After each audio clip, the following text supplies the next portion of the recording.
Yang selanjutnya adalah Chytridiomycota.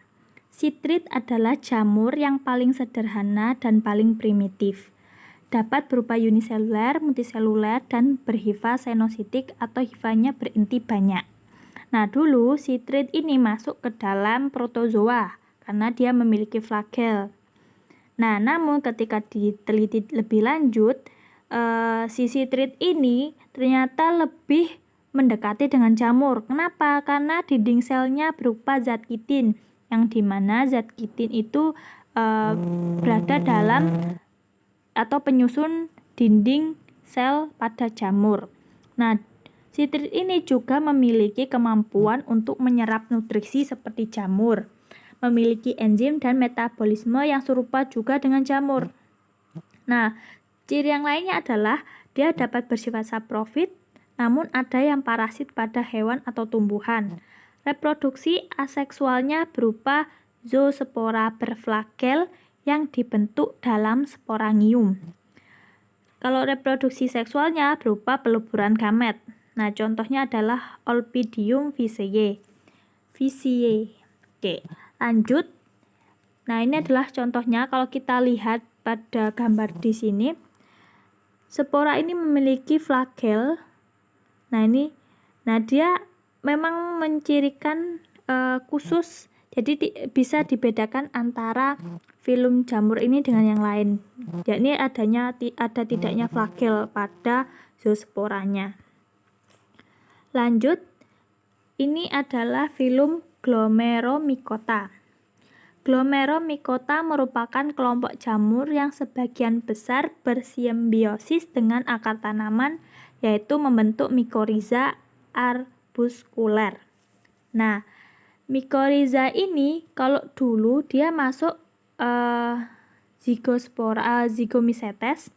Nah, di mana karena dia mempunyai ciri ketika dia tidak dapat hidup di akar, dia akan mati. Sedangkan zygomycetes atau zygomycota itu tidak ada ciri seperti itu, makanya dimasukkan ke filum yang lain yaitu Glomeromycota. Nah, arbuskuler ini merupakan struktur yang digunakan sebagai tempat pertukaran makanan antar jamur dan tanaman inang. Gimana caranya mereka bersimbiosis mutualisme? Jadi, akar tanaman mendapatkan air dan mineral dari jamur. Nah, jamur mendapatkan hasil fotosintesis dari tanaman tersebut, makanya mereka dapat bersimbiosis. Nah, ketika kita zoom lagi atau kita amati, jamur ini sifatnya tidak bersekat, makanya dia mirip dengan zygomycetes. Nah, untuk berkembang biak secara aseksual membentuk spora. Jika pada kondisi yang menguntungkan, spora berkecambah membentuk apresoria pada akar tumbuhan inang dan membentuk mikoriza baru. Nah, ini contohnya adalah Glomus mosaeae. Nah, ini adalah contohnya. Jadi, dia ada bagian yang melekat untuk pertukaran makanan antar jamur dan akar tanaman. Nah, yang terakhir adalah Deuteromycota. Deuteromycota adalah jamur yang dapat dikatakan tidak sempurna atau imperfecti karena dia tidak dapat diketahui reproduksi seksualnya. Nah, ciri-cirinya dia itu makroskopis, hifanya bersekat, bersifat parasit pada hewan ternak, tumbuhan, dan manusia. Jadi dia itu bersifat parasit. Terus, kalau aseksual dia membentuk conidiospora. Nah, kalau seksualnya tidak diketahui tadi. Nah, ini adalah contoh peranan buruk bagi manusia.